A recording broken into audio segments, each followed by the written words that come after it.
Every time I hit the corner, I'll be turning heads. I'll be turning heads. I'll be turning heads.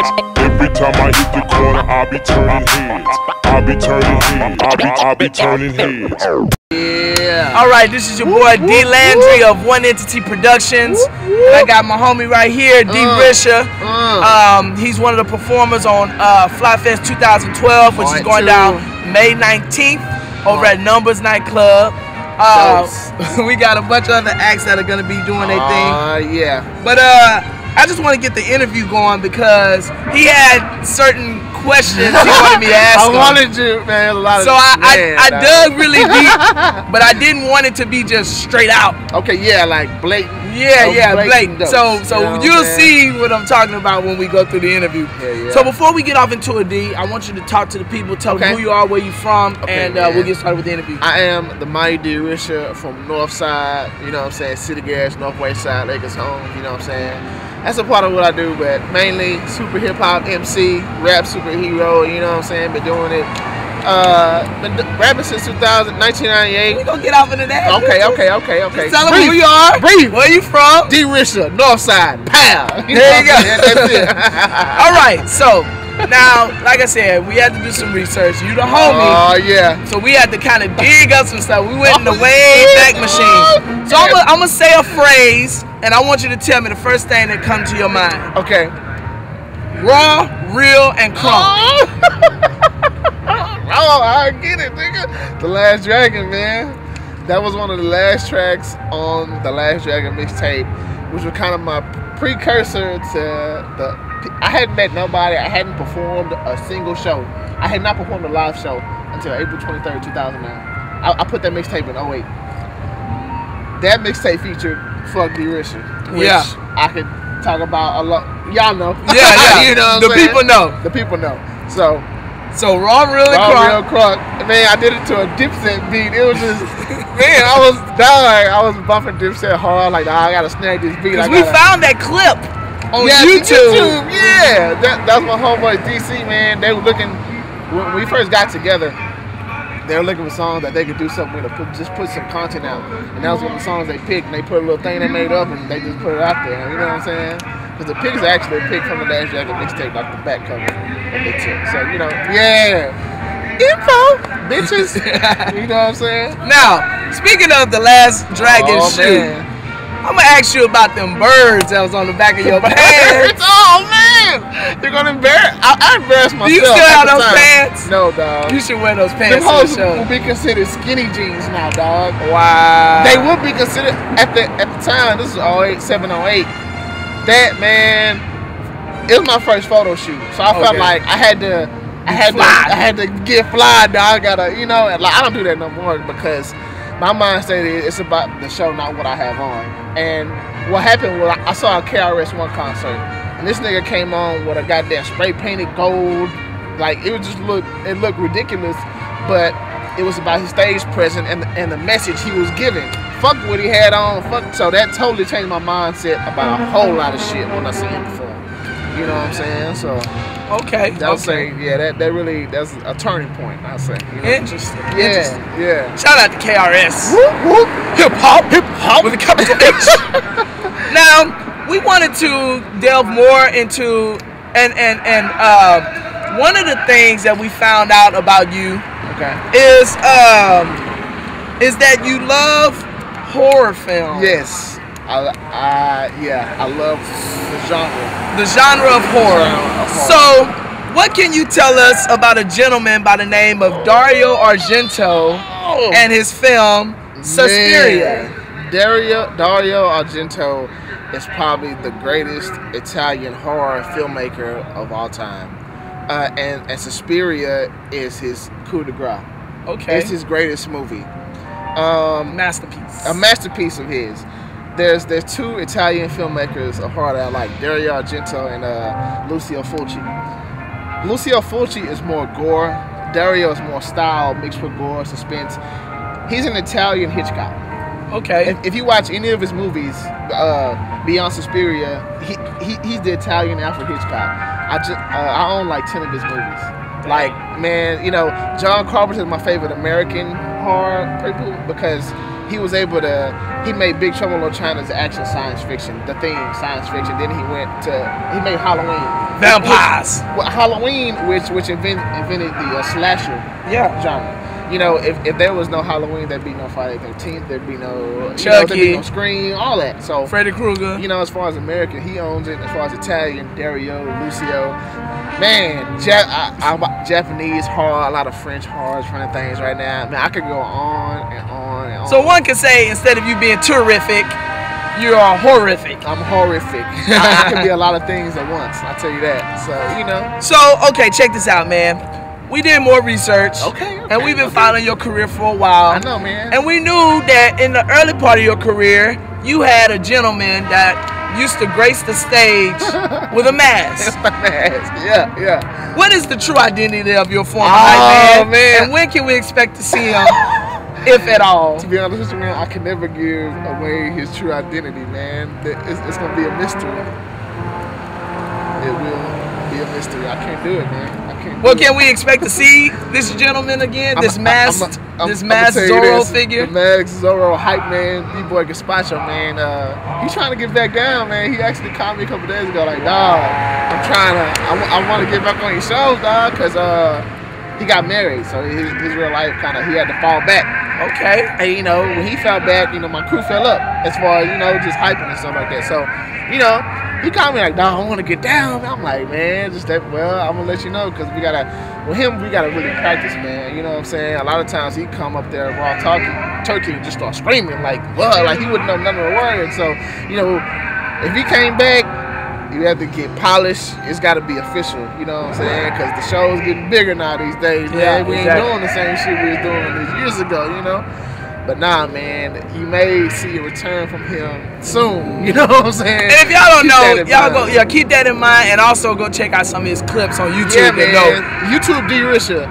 A friend of mine did that at work, and I was like, damn, I had a bunch of goddamn videos. I was surprised myself. Like, I didn't think I had that much, man. But you know, it is what it is. Following the dream, man. So I interviewed Hollywood Floss the other day, and we mentioned his native tongues connection. Could you explain to us your native tongues connection right now? Native tongues connection as far as what? Could you? Native tongues? Well, I know who the native tongues are. Okay. What's your connection to them? My connection You have to a direct them, connection to them. I'm in the crew. My native tongue, Afrocentricity. I don't know. Okay. For those that don't know, let's back it up. D-Risha has a song called F D-Risha. Okay. In F D-Risha, the original beat is a De La Soul beat, rock cocaine flow. That is my native tongue connection. Yes, man, I heard that beat. It was MF Doom was on it. It was produced by Jake One. You know what I'm saying? Damn, he just fucked my mind up right now. Shout out to Dirty D, just threw me for a loop, dog. I'm like, what? Damn, tongue, nigga, Scenario. I love that song. You know what I'm saying? I just tried to watch the movie the other day, and my goddamn grandparents in the room, and I'm like, oh, I'm trying to watch it. Stop talking. So I gotta rent that bitch later on. No, you don't. I got I'm good then. I'll hook you up. And D Landry, that's what we do at One Entity Productions. That's what they do at One Entity, man. So, in more of our research, okay, goddamn, I'm digging in. In more of our research, we found that you are exactly 3 degrees away from the hometown heroine known as Beyonce. Could you explain to us that connection? How am I 3 degrees away from her? Like, you're supposed to tell them. In the city? You know. Did you tell the people that you're 3 degrees away? 3 degrees from away. Beyonce? Dude, I know I don't live next to her. How am I 3 degrees away from her? All right, I'm gonna start you off. Oh shit! It's all a part of your St. Patrick's connection because he's born on St. Patrick's Day. Okay, I still don't know, but it's a correlation. It's okay. It's a correlation. 3 degrees away. Not only is he connected with St. Patrick, who is the patron saint of Ireland, but there's a patron saint of Sweden who is female, and her name is Saint Ingrid. Can you tell us who IB3 is? And its impact. Show this dude I'm talking about Shivel. So who is Ingrid? Wow. Tell us who Ingrid is. Props to D. Okay, man. Me in around 2006, man. She put me in her studio at the request of my cousin, man, my first drummer. You know what I'm saying? His name is Sidney. Who goes by Kid. Goes by Kid. You know what I'm saying? If you look up my first video, it's got him drumming, which was right here. This is the damn reunion. He totally fucked my head up by bringing me here. You know what I'm saying? 4, 5, 6. Oh wow, this is a great interview. So she dug my music, man. We got in the studio. We did about 4 or 5 songs. She was like, "Hey, D, why don't you complete the Last Dragon mixtape at my studio?" This was Music World at the time, dog. But she was signed to Music World, man. So I will always have love for IB3, man. You know, she pretty much started me off. You know, I still hadn't performed the show, so me watching her perform, it was a you know, like not a tutelage, but like a primer for what I'm doing now. But you still haven't told us your 3 degrees to Beyonce. Oh shit, man! That's only 1 degree. Okay, dude, it's called IB3, Solange, Beyonce. Thank you. This boy good. This boy good in his interviews, man. All right, so check this out. Damn. This is the time where I'm gonna ask you a question. I've asked this question to all the other interviewees. Okay. If there's one thing you could say to your fans right now into the camera, what would it be? Man, I love you. Without the support from y'all, there would be no energy in nothing that I do. It would be soulless.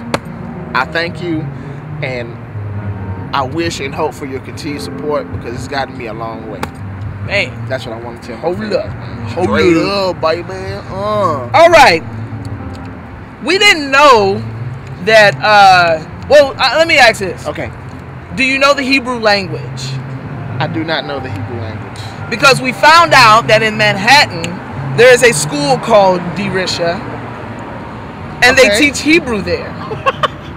Are you familiar with this school? I'm not familiar with it, but when I used to type in D-Risha, it would show girls named Drisha or some shit. That's the only thing I used to see. So the D-Risha school. Yeah. Well, I hope to have a school one day that taught the D-Risha school, comics and science fiction. Nope, only Hebrew. Damn. Hebrew. Damn. Broke a nigga heart. Cold blood. Dog. Hebrew language, man. This boy. Man. I didn't know that. Look for the D-Risha school. D-Risha school. It's spelled exactly the same. D-R-I-S-H-A. Put on your yarmulke or your fitted hat. We get it cracking. Shout out to at all times. Shout out to those Hasidic Jews. Whoop. They got all the skrill. So now we got. This is the time where you do the promo. The YouTube, the Twitter, the Facebook, here we go. The MySpace, which he still uses, by the way, because it's connected to his Twitter. Yes, because unfortunately. I still. Hey, social network, dog. I'm gonna use all that shit. They can kiss my ass. TheMightyDRisha.bandcamp.com. You can get all my music. It's the central location for me right now. It has my YouTube, Twitter, at The Mighty D-Risha. TheMightyDRisha. The Mighty D-Risha. YouTube, D-Risha. Google, D-Risha. What else? Man, Bandcamp. Facebook, D-Risha. You know, I got probably over 500. It's a little something, you know, it's real nice. A lot of interaction with there. I would say Bandcamp would be my #1 location, man. It'll take you everywhere else. You need to go follow me at The Mighty D-Risha, Bandcamp, TheMightyDRisha.bandcamp.com, YouTube D-Risha, and y'all should be good, man. It gets updated daily, you know what I mean? So, you know, Flyfest 2012 is about to go down. The Mighty D-Risha performing at Flyfest 2012, May 19th. It's going down in numbers. Be there, be square. Don't be a square. I'm D Landry of One Entity Productions. Check this interview out on youtube.com/OneEntityProductions. One Entity Productions. This man on a YouTube channel. He gonna take over the game. Watch it. Every time I hit the corner, I'll be turning heads. I'll be turning heads.